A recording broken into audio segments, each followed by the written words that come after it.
Hit the wrong button. How you doing, everybody? Good morning, and it is 55 degrees out there. We had some rain last night. We had a decent amount come through the area. I'm going to run down the estimated totals, and you're seeing some totals in the comments right there. Yeah, 5.25 in the Garden District for the week. I was 5.2. So, and I think that's about as low as it gets across the area. So we had a lot of rainfall between 5 and like 12 inches from what I'm seeing. Maybe someone saw a bit more than that. But we could use a break for the first time in a while. I mean, Bulow's filling up full or close or something like that. And we've had plenty of rainfall, just kind of what the doctor ordered, apart from a few places seeing a little bit too much. So for today, cold front comes through and we see temperatures get up close to 60, but we're at 55 right now. So that means we're not going to move much. There's not a ton to talk about. So, I don't root for crazy, but I like when I have something to kind of forecast because I have an excuse to not do the other things I don't want to do. I hear her out there getting coffee. I know she knows I said that, but it looks like we're going to see not much for the next 7 days. Now, after that, right at the end of the 7-day forecast, we do have some rain to talk about. But for now, you can see that system that came through and brought some rain and storms to the area overnight. Actually, some pretty decent hail just west of the border. It had that one storm that looked like it was going to come up through Anacoco, and fortunately it weakened. I was able to actually take a look at the 3D radar, and I could see the hail core falling out. So as that happened, I could tell that it was going to weaken, and that was definitely good news as this thing crossed over and toward Toledo Bend Dam. But for this morning, not much. Now, as that upper level feature kind of languishes and slowly moves by, I think we get a few more showers in the area today, but nothing of consequence. You can see here where it's yellow.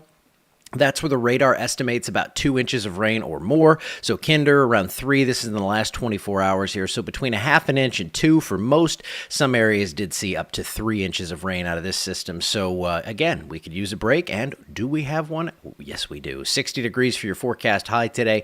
We're going to see some clouds, some sun, maybe a few sprinkles, and temperature is going to pop up to around 60. And then actually, perhaps they fall very slowly before they should. I think, 2, 3 o'clock, we could see temperatures peel back just a little bit. Nothing crazy because we're getting down to 42 tonight, so not even a freeze out there. And of course, with this being said, we have no severe threat here in the area, but we do have a cat scratching behind me. Don't scratch the wall. I've told you that. Okay. There goes your few showers. We have the few showers coming through this afternoon as this system kind of pinwheels on through, just a trace to maybe a couple of hundredths of an inch, and we will keep clouds mostly in the area. I do think we get some peaks of sun. There's your severe outlook. If you are headed toward Pensacola or Mobile, anywhere in the panhandle of Florida, maybe a few strong storms, but anywhere in the state of Louisiana, apart from like way down there near Venice, looking pretty calm. Look at this. This is through Friday, through next Friday. Well, I guess it couldn't be through last Friday. That'd be weird. But we are going to see, it looks like, no rain. And I haven't seen a clear 7-day outlook on the WPC forecast in a long time.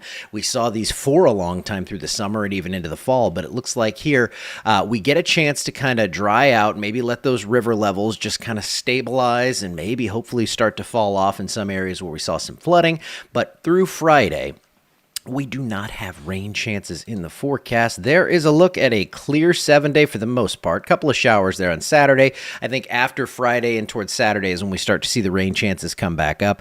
Overnight lows should stay just above freezing, but it will be chilly. This is pretty typical, really, for this time of year. Nothing out of the ordinary going on here. Just some waves of clouds and sun and pretty pleasant weather. Nothing too hot or anything like that. So, here's what it looks like from February 4th to the 10th. I like to go beyond the 7-day in general terms, and it looks like we're going to stay around normal, maybe slightly above, but we do have that other system coming in right around the 4th, and maybe one again toward the end, toward the 10th, but that's too far out. We're not that good. We do have a chance for some rain, though, to come in for next weekend, so if you have plans outside next weekend, I know we're getting close to Mardi Gras. I know it's not next weekend, but it looks like some rain, and then, of course, I know we're going to want to get on that Mardi Gras parade forecast, and I shall do my best as soon as I possibly can. But that's it. I'm going to be live tomorrow. I don't know. I mean, if Tom's going live in the afternoon, I don't know if this is one of those 2 live stream days. I've been going live on Sunday mornings because things have been so active, but we'll just figure it out as we get there. So I will see what's going on with tomorrow, but not much weather to talk about for the next several days. If you still need rain, there is more way down the highway. All right, I'm going to get out of here for today. I will see you back here at some point soon.